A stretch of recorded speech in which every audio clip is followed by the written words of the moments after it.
بسم الله الرحمن الرحيم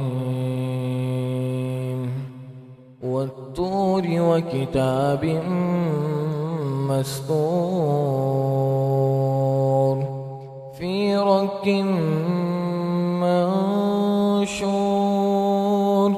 والبيت المعمور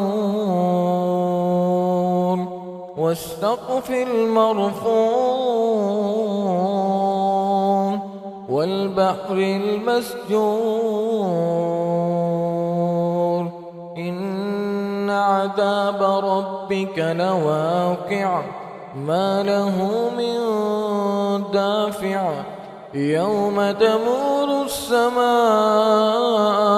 مورا وتسير الجبال سيرا